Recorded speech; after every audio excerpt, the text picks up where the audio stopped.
ఇంకొక funny story చెప్తా.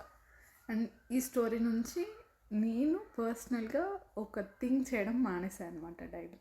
Okay, ఏంటి అంటే నేను మా మేనేజర్ని లింక్డ్ఇన్లోనే ఫాలో కాకుండా ఇన్స్టాగ్రామ్లో కూడా ఫాలో అవుతున్నా. సో ఆ క్రమంలో వన్ ఫైన్ డే లేచి లేవంగానే ఇన్స్టాగ్రామ్ ఓపెన్ చేసింది గీత.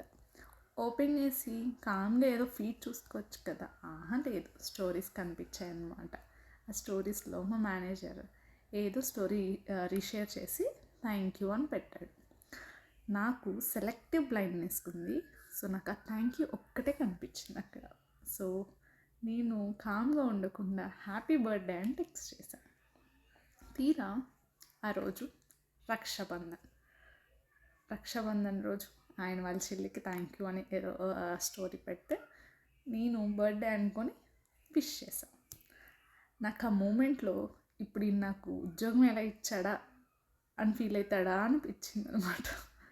సో నేను దీని నుంచి ఏం చేశానంటే నెక్స్ట్ టైం నుంచి ఫస్ట్ థింగ్ లేచి లేవంగానే ఇన్స్టాగ్రామ్ చూడను, ఎవరికి రిప్లై ఇవ్వను.